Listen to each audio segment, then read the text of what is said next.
నెలకి 50,000 నుండి 60,000 ఆదాయం రన్ టైలర్ యాప్లో ఆర్డర్ కంప్లీట్ చేసి పేమెంట్ పొందండి.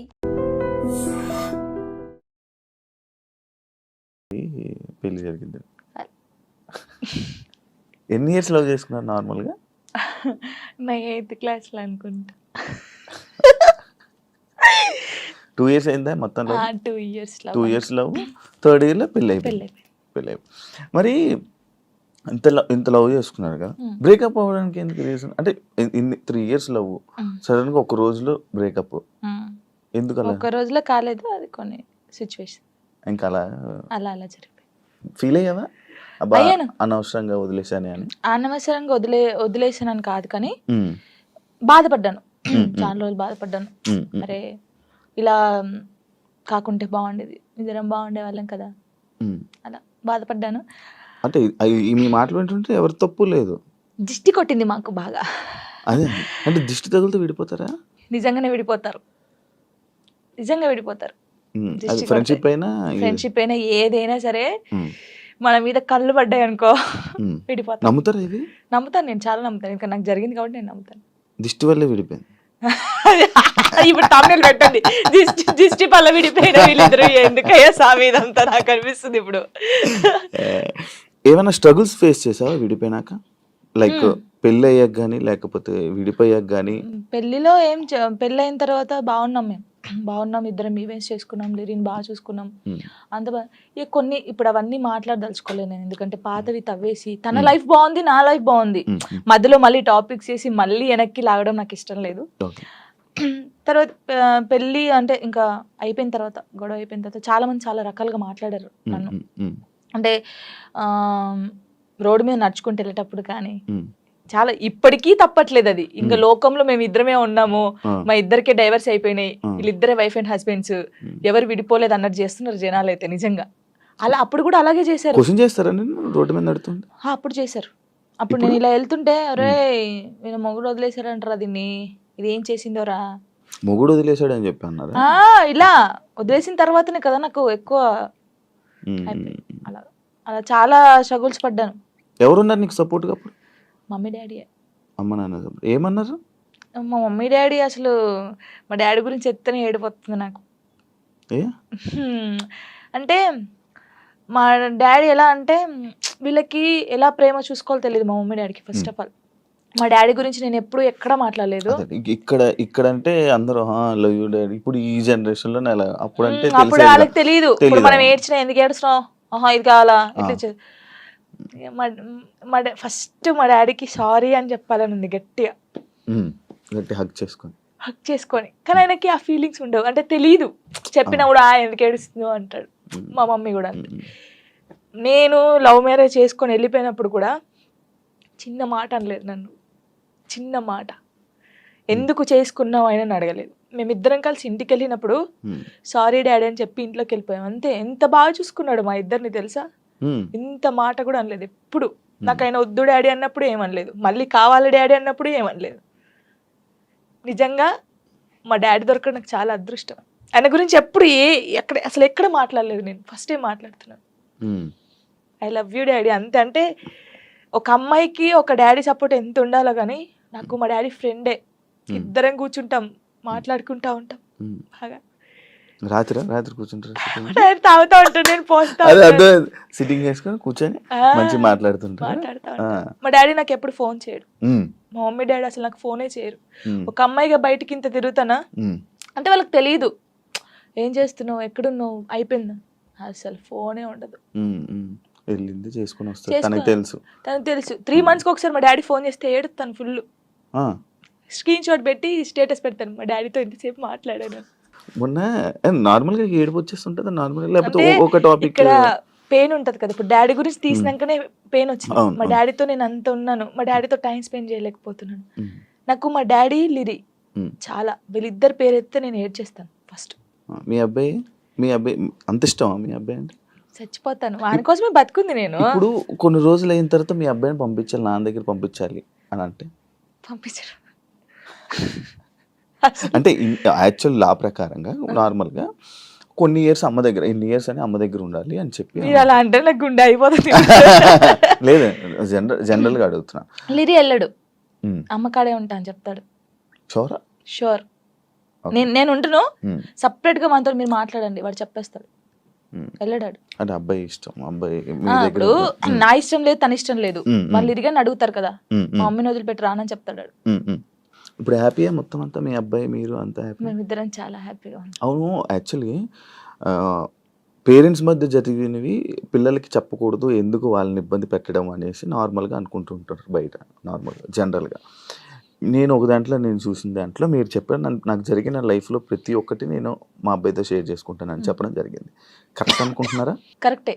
ఎందుకంటే ఇప్పుడు ఫాదర్ మదర్ ఉన్నప్పుడు ఆ పిల్లలకి అవి తెలియకూడదు. ఫాదర్ లేడు, సో అన్నీ నేనే వానికి. నేనైనప్పుడు నా లైఫ్లో ఏం జరుగుతుందో వానికి ఒక్కనికే తెలియాలి, ఎవరికి తెలియకూడదు. ఇప్పుడు వాడు అబ్బాయి అండి, నార్మల్గా చెప్తున్నాను, వాడు ఇంకొక 5 years అయితే పెద్దగా అవుతాడు. పెద్ద అయిన తర్వాత బయటకు వెళ్తాడు, జనాల గురించి తెలిసిందే కదా, ఎవడో ఒక మాట అంటాడు. అప్పుడు వీనికి ఏం తెలియదు అనుకో, వాడు వచ్చి నన్ను క్వశ్చన్ వేస్తాడు, అమ్మ వాళ్ళు ఇలా అంటున్నారు ఏంటమ్మా అని. వీనికి అన్నీ తెలిసాయి అనుకో, మా మమ్మీ గురించి నాకు తెలుసురా, మీరేంట్రా అనేది, వెళ్ళండి రా అంటాడు. దానికి దీనికి ఎంత ఉంది? సో నా కొడుక్కి నా లైఫ్లో ఏం జరిగింది, ఏం జరగబోతుంది అన్నీ తెలియాలి. నేను వానికి అన్ని షేర్ చేసుకో, నాకెవరున్నారు ఇంకా షేర్ చేసుకోవడానికి, వాడు ఒక్కడే ఉన్నాడు. సఫర్ అవ్వడా అసలు వాడు నాకు ధైర్యం చెప్తాడు తెలుసా. అవునా? చాలా లిరిని చూస్తే మీరు అలా ఉన్నారు కానీ చాలా మెచ్యూరాడు, చాలా. మీ తెలివితేటలు ఎక్కువ వచ్చినట్టు బాగా. అసలు వాడు వానితో మాట్లాడితే మీకు అర్థమవుతుంది. అంత బాగా మాట్లాడతాడా? అంత బాగా మాట్లాడతాడు, నాకు ధైర్యం చెప్తాడు. నేను ఏడుస్తే, ఎందుకు ఏడుస్తారా అలా. ఇంకా మరి బాధ వచ్చినప్పుడు ఎవరికి షేర్ చేసుకోవాలి? ఇప్పుడు బయటకు వెళ్తాం, షూట్స్ చేస్తాం, కొందరు మంచిగా మాట్లాడతారు, కొందరు చెడుగా మాట్లాడతారు.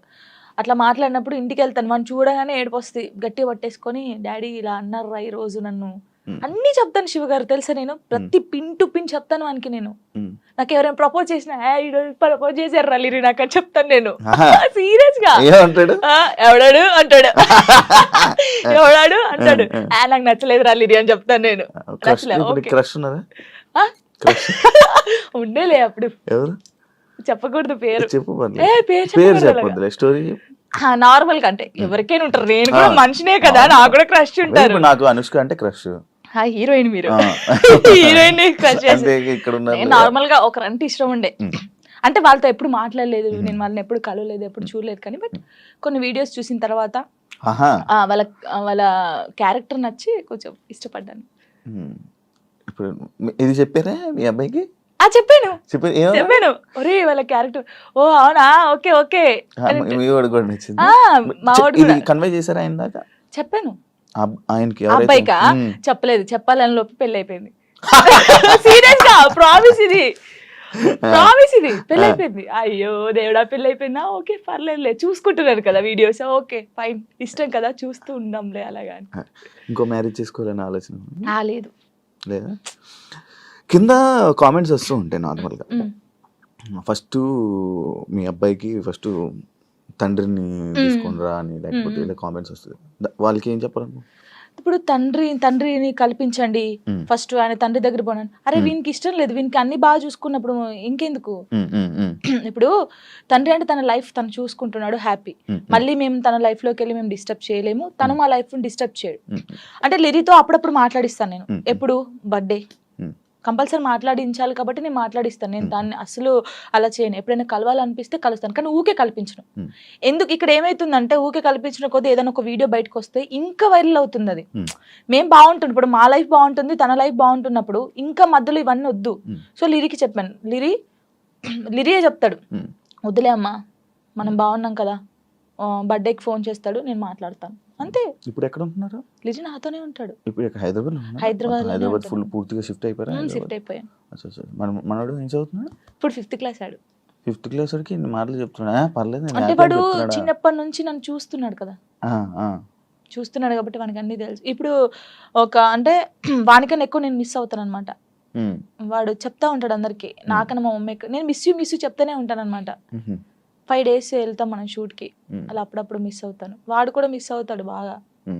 మా ఇద్దరిని చూస్తే నువ్వు షాక్ అవుతావు, అమ్మ కొడుకులా ఉండం, ఫ్రెండ్స్ లా ఉంటాం. బాగా బాధపడిన క్షణం, బాగా బాధపడిన క్షణం.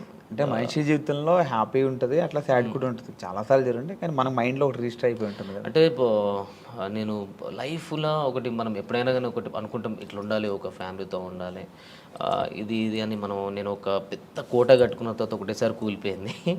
అది కొన్ని రోజులు స్ట్రగుల్ ఫేస్ చేసిన, అంతకు మించి బాధ దాని తర్వాత కూడా నేను లైఫ్లో నేను అనుభవించలేదు, అదొకటే బాధ. మళ్ళీ ఇప్పుడు కలవాలనిపించలే మళ్ళీ ఈ టాపిక్. Okay okay. అంటే ఏదైనా ఇప్పుడు బ్యాక్ వెళ్తే అది నేను మార్చుకోవాలి నా లైఫ్లో అని ఏదో ఒక థాట్ ఉంటుంది కదా, అట్లా ఏముంది మీ లైఫ్లో? దేవుడు ఇచ్చిన ఒక లైఫ్లో దేవుడు ఎటు వెళ్ళాలో అనేది డిసైడ్మెంట్ చేస్తాడు. మనకు అప్ అండ్ డౌన్స్ అనేది జరుగుతూనే ఉంటుంది. దెబ్బ తాకితేనే మనకు దాని వాల్యూ తెలుస్తుంది. దాన్ని నేను మార్చుకోవాలని అనుకోవట్లేదు. నేను దెబ్బ తినాలి ఎవ్రీ టైం. ఇప్పుడు కూడా నేను ఎప్పుడు స్ట్రైట్గా వెళ్ళాలని లేదు, అప్ అండ్ డౌన్స్ తోటే వెళ్ళాలని నా లైఫ్ అనుకుంటున్నాను అంతే. మార్చుకోవాలి, ఇది మార్చుకోవాలి, అది మార్చుకోవాలని లేదు. మనం ముందు ఏమైనా గోల్ పెట్టుకుంటే దాన్ని స్ట్రైట్గా ఫాలో అయ్యి దాన్ని కరెక్ట్ రీచ్ కావాలి. ఇది మాత్రం చేసుకోగలగాలి. కానీ మన లైఫ్ని మార్చుకోవాలంటే ఈ గోల్నే మనం ఏదైతే అనుకున్నామో ఆ సక్సెస్తోనే మార్చుకోవాలి అంతే. అంటే డాన్సర్ టు యాక్టర్ అయ్యారు, ఇప్పుడు ఆర్టిస్ట్ అయ్యారు కదా. అవును. సో డాన్సర్ నుంచి ఆర్టిస్ట్గా టర్న్ అవడానికి మీరు చాలా స్ట్రగుల్ ఫేస్ చేస్తుంటారు కదా. ఎందుకు అలా వెళ్ళడం, ఇక్కడ బాగుంది కదా అని ఫీల్ చాలామంది చెప్పుంటారు మీరు. సో ఎందుకు ఇట్లా ఎలా అంటే డాన్సర్ నుంచి యాక్టర్గా అంటే ఇట్లా ఎందుకు చూస్ చేసుకున్నాను అంటే, డాన్సర్ అంటే బేసిక్గా యాక్టర్ అనమాట. అంటే డాన్స్ అంటే అది స్క్రీన్ వెనకాల ఉండి కొన్ని ఉంటాయి కదా, అట్లా కాకుండా మొత్తం మీ మీదే నడుస్తుంటుంది మొత్తం ప్రతిదీ. అంటే ప్రతిదీ అక్కడ ఏంటంటే ఎమోషన్ అన్నది అంత పట్టించుకోండి. మీరు కొరియోగ్రాఫ్ చేస్తారు అంత బాగుంటుంది, ఇక్కడ ఎమోషన్ అంతా చాలా ఉంటుంది కదా, ఆర్టిస్ట్గా కూడా చూస్తుంటారు కదా. సో కష్టం అనిపించిందా లేకపోతే? లేదు, నాకు చిన్నప్పటి నుంచి ఆర్టిస్ట్ అంటే యాక్టింగ్ కానీ డ్యాన్స్ కానీ చాలా ఇష్టం. అట్లనే చిన్నప్పటి నుంచి ఉంది. ఒక డాన్సర్గా అంటే ఫస్ట్ ఆఫ్ ఆల్ డాన్సర్గా ఒక గుర్తింపు తెచ్చుకున్నాం కాబట్టి అది ఉంది. నాకు కూడా ఎప్పుడైనా ఇలాంటి క్యారెక్టర్ చేయాలి, ఇట్లా ఉండాలి, ఇది చేయాలి, మనం ఒక డాన్సర్గా కాకుండా ఒక యాక్టర్ కూడా ప్రూవ్ చేసుకోవాలని నాకు చిన్నప్పటి నుంచి ఉండే. ఆ ఛాన్స్ నాకు వచ్చింది, చేసుకున్నాను. గుర్తించారు ఆడియన్స్, అంటే జనాలు కూడా నన్ను యాక్సెప్ట్ చేసారు. హ్యాపీ. మీకు ఎవరంటే బాగా ఇష్టం? ఈ డాన్సర్స్లో బాగా ఇష్టం మీకు? డాన్సర్స్లో ఎవరు బాగా ఇష్టం? డాన్సర్స్లో డాన్స్ చేసే వాళ్ళు ప్రతి ఒక్కరు ఇష్టం. అంటే ఒక ఇన్స్పిరేషన్ ఒకళ్ళు ఉంటారు కదా, అలా ప్రభుదేవ్ మాస్టర్, చిరంజీవి గారు. ఓకే, అట్లా. సో అందుకు ఆయనలాగా మీరు ఆర్టిస్ట్ అయ్యారు, డైరెక్టర్ అవుతారా మళ్ళీ? ఆయన కూడా డైరెక్టర్ కదా. అంటే డైరెక్షన్ స్కిల్స్ ఉన్నాయి, డైరెక్షన్ చేసేది నేను. ఏవైబి ఆర్ట్స్ అనే యూట్యూబ్ ఛానల్లో నేను అంతకుముందు 2018లో వర్క్ చేసినప్పుడు అందులో ఒక వరల్డ్ ఫేమస్ లవర్ అని, అప్పుడే world famous lover Vijay Deverakonda గారిది రిలీజ్ అయింది. ఆ టైంలో నేను అదే టైటిల్ మీద వరల్డ్ ఫేమస్ లవర్ అని చెప్పేసి ఒక షార్ట్ ఫిల్మ్ చేసిన. అంటే డైరెక్షన్ కానీ, స్టోరీ రైటింగ్ కానీ, సాంగ్స్ కూడా రాయడం కానీ, ఇవన్నీ నాకు చిన్నప్పటి నుంచి ఇష్టం, ఇంట్రెస్ట్ అంతే. ఓకే, ఫీల్డ్లోకి రాకముందు ఏం చేసేవారు? అంటే ఈ ఫీల్డ్లో అంటే నేను చిన్నప్పటి నుంచి డ్యాన్సర్ని, అండ్ నా స్టడీ ఇంటర్లోనే స్టాప్ చేసేసిన. ఇంటర్ తర్వాత నాకు డ్యాన్స్ మీద ఇంట్రెస్ట్ కాబట్టి డైరెక్ట్ ఫిల్మ్ ఇండస్ట్రీకి వచ్చేసిన. ఓకే, అంటే ఫ్రెండ్స్ ద్వారా. ఇంటర్ తర్వాత మీకు ఇంట్రెస్ట్ ఉంది, ఇంటర్ తర్వాత ఇక్కడికి వచ్చారు కదా. అవునండి. ఈ ఫిల్మ్ ఇండస్ట్రీకి రావడానికి ముందు, ఈ ఇంటర్ అయిపోయిన తర్వాత మీరు ఎలా రావాలనుకున్నారు? లైన్ ఎక్కడ దొరికింది? అంటే ఫ్రెండ్ ద్వారా మగధీర డే టు డ్యాన్స్ అని ఉండదు ఆ టైంలో. Aata and challenge, challenge and D and Magadheera day to dance, ఇప్పుడు 3 జరుగుతూ ఉండే అప్పుడు షూట్స్. ఇది ఛాలెంజ్ అనేది మా టీవీలో వచ్చేది, డి అనేది ETV, Magadheera day to dance Zee తెలుగులో వచ్చేది. మా ఫ్రెండ్ వచ్చేసి రెగ్యులర్గా చేసేవాడు అందులో. నన్ను మా ఫ్రెండ్ ఏం చేసిండు, సాగర్ ఆయన పేరు, ఆయన తీసుకెళ్ళాను అనమాట. నువ్వు డ్యాన్స్ బాగా చేస్తున్నావు కదరా, నువ్వు కూడా సైడ్ డాన్సర్గా చేసేవరా కంటెస్టెంట్స్ తోటి అని చెప్పేసి తీసుకొని వచ్చిండు. నందు మాస్టర్తో చేసినాం. దాని నుంచి మెల్లగా శోభన్ మాస్టర్ అని చెప్పేసి హైదరాబాద్లో ఉండదు దిల్సుఖ్ నగర్లో, ఆయన రాకేష్ మాస్టర్ని పరిచయం చేయించిండు. మన రాకేష్ మాస్టర్ ఉన్నారు కదా, ఆయనను పరిచయం చేయించి ఇట్లా స్టూడెంట్స్ ఉన్నారు మాస్టర్, మీ దగ్గర పెట్టుకోండి, ఈవెంట్స్ కానీ ఏమైనా ఉన్న వాళ్ళు అన్నీ చేస్తారు అని చెప్పనంటే, వాళ్ళ తరపు నుంచి మేము బోరబండలో ఉండే అప్పుడు రాకేష్ మాస్టర్ గారు. అప్పుడు అక్కడికి వెళ్ళి అట్లా స్టార్ట్ అయింది. అక్కడ నుంచే మాస్టర్ అంటే చాలా మాస్టర్ దగ్గరనే నేర్చుకున్నాను. నాకు ఒక డాన్సర్గా నేను డ్యాన్స్ చేయగలుగుతాను, కానీ ఎక్స్ప్రెషన్స్ అవన్నీ నాకు తెలిసి ఉండేవి కాదు. 2008, 2009లో నేను ఇక్కడ ఇంద్రలోక్ కాంప్లెక్స్లో ఉండేది. అప్పుడు బోరమండ నుంచి ఇక్కడికి ఇంద్రలోక్ కాంప్లెక్స్కి వచ్చినాం అనమాట, ఇంద్రానగర్ దగ్గరికి. అక్కడ ఇన్స్టిట్యూట్ మాస్టర్ ఓపెన్ చేసారు, అక్కడ ఒక 1 year వర్క్ చేసినాం కావచ్చు. ఆ టైంలో నాకు డ్యాన్స్ తప్ప ఏం తెలిసేది కాదు. అన్ఎక్స్పెక్టెడ్ అంటే ఆయన ప్రతిరోజు ఒక క్లాస్ తీసుకున్నట్టు అసలు డ్యాన్స్ చేస్తే డ్యాన్సే కాదు ఎక్స్ప్రెషన్స్ ఉండాలి. అలాంటివి నేను ఆయన దగ్గర చాలా నేర్చుకున్నా. ఇప్పుడు మన మధ్యలో లేరు కాబట్టి అండ్ ఆయన తరపు నుంచే నేను యాక్టింగ్ అనేది కొంచెం నేను చూస్ చేసుకున్నా. ఇట్లా ఉంటుంది ఇది ఉంటుందని ఒక డాన్సర్గా నేను తెలుసుకున్నది ఆయన దగ్గరనే, రాకేష్ మాస్టర్ దగ్గరనే. అంటే కొరియోగ్రాఫర్గా సినిమాల్లోకి వెళ్ళకుండా మళ్ళీ ఆర్టిస్ట్గా టర్న్ అయ్యారు కదా మళ్ళీ. అంటే ఆ టైంలో 2009లో Gemini TV 31st night event చేసినాం. నాకు ఒక 10 days బాగా స్ట్రగుల్, అంటే ఎక్కువ స్టేన్ అయిపోయింది, ఫీవర్ వచ్చేసింది. ఇక్కడ నుంచి సిక్ అయిపోయి ఇంటికి వెళ్ళిపోయినా. ఇంటికి వెళ్ళిన తర్వాత ఇంట్లో వాళ్ళు పంపించలేదు. అప్పటికి ఆ లోపు ఒకవేళ 2009లో ఉండేది ఉంటే నాకు సైడ్ డాన్సర్ కార్డ్ తీసుకున్నట్టు. అప్పుడు షారోన్ అన్న ప్రెసిడెంట్గా ఉండే. ఆ టైంలో నీకు ఇప్పిస్తా అంటే పాల్ మాస్టర్ని చాలామంది వచ్చేవారు అప్పుడు రాకేష్ మాస్టర్ దగ్గరికి. నేను ఎక్స్పెక్ట్ చేయలేదు, కానీ ఇంట్లో వాళ్ళు కొంచెం స్టాప్ చేసారు, నీ హెల్త్ పరంగా బాగాలేదు అనేసరికి అక్కడనే ఉండిపోయి ఇన్స్టిట్యూట్ పెట్టుకోవడం జరిగింది. ఇన్స్టిట్యూట్ పెట్టుకొని మెల్లగా అట్లా అయిపోయింది. అట్లనే డాన్సర్గా ఉండి ఒక ఆర్టిస్ట్గా ఈ యూట్యూబ్లోకి నేను అన్ఎక్స్పెక్టెడ్గా వచ్చిన. నాకు అంటే డైరెక్ట్ మూవీస్లోకి వెళ్ళాలి అన్నట్టు ఉండేది. అంటే నాకు డైరెక్ట్ టచ్ అక్కడికి వెళ్ళిపోయినా. రాకేష్ మాస్టర్ తరపు నుంచి నేను ఏదో మూవీస్లోకి వెళ్ళాలి, మూవీస్లో కొరియోగ్రాఫర్ కావాలి, డాన్సర్ కావాలి అనే థాట్ నుంచి కొన్ని మధ్యలో డిస్టర్బెన్స్ల వల్ల స్టాప్ అయిపోయి అక్కడనే మా ఊరు గోదావరికి అని అక్కడనే స్టాప్ అయిపోయినా. అక్కడ స్టాప్ అయిపోయి అన్ఎక్స్పెక్టెడ్గా ఒక సిచ్యువేషన్ జరిగింది. అటు నుంచి ఇళ్ళకు రావడం జరిగింది. యూట్యూబ్లోకి రావడానికి మీకు ఎవరు హెల్ప్ చేశారు? అంటే ఎవరు చెప్పారు ఎట్లా యూట్యూబ్లో చేద్దాం మనం అని చెప్పి? యూట్యూబ్లోకి మా ఫ్రెండ్ ఉండేటోడు చరణ్ అని. చరణ్ వాడు మూవీస్ చిన్న చిన్న మూవీస్ చేసిండు, అవి ఇంకా రిలీజ్ కాలేదు, నార్మల్ తక్కువ బడ్జెట్. వాడు ఎప్పటికీ యూట్యూబ్ మీద కాన్సన్ట్రేషన్ ఉండేది. అసలు నాకు యూట్యూబ్ మీద అంత ఐడియా లేకుండే. వాడు ఎక్కువ యూట్యూబ్లో ఇది ఉంటుంది అది ఉంటుంది అని కవర్ సాంగ్స్ నాతో చేయించుకున్నాను. అంటే నా మైండ్ అప్పుడు నేను కొంచెం స్ట్రగుల్లో ఉండే, మైండ్ అంటే బాగా డిప్రెషన్లోకి వెళ్ళిపోయి ఉండే. వాడు దాంట్లో నుంచి బయటపెట్టడం కోసం వాడు యూట్యూబ్ అనే ఛానల్ని ఇంట్రడ్యూస్ చేసింది నాకు. కవర్ సాంగ్స్ చేద్దాం రాదని అన్నప్పుడు చేస్తే అందులోకెళ్ళి తీసుకొచ్చి ఇక్కడ హైదరాబాద్లో బోరబండాల మన అత్తాపూర్ దగ్గర శ్రవంత్ బంటి సార్ అని ఉంటారు. శ్రవంత్ బంటి వాళ్ళది ఏవైబీ ఆర్ట్స్ అనే ఛానల్. అంటే నేను డిప్రెషన్లో నుంచి బయటికి రావడం కోసం వాడు ఏం చేసిందంటే ఆ ఛానల్ తీసుకెళ్ళి చేర్పించిండు. అక్కడ వాడు వదిలేసి వెళ్ళిపోయాడు. అరే చేసుకో, ఎందుకనంటే వాడు నా గురించి ఏం చూసినాడంటే నీకు టాలెంట్ ఉంది, నువ్వు అంతా ఇక్కడనే అయిపోవద్దు, నువ్వు ఇక్కడనే ఉంటే చచ్చిపోతావు కావచ్చు అనే రేంజ్లో అంత పిచ్చిగా ఉండటంనే వీడు మారిపోవాలంటే వీనికి ఏదో ఒక పని ఉంటే వీడు మారిపోతాడు అన్నట్టు తీసుకుపోయి నన్ను అక్కడ వేసిండు.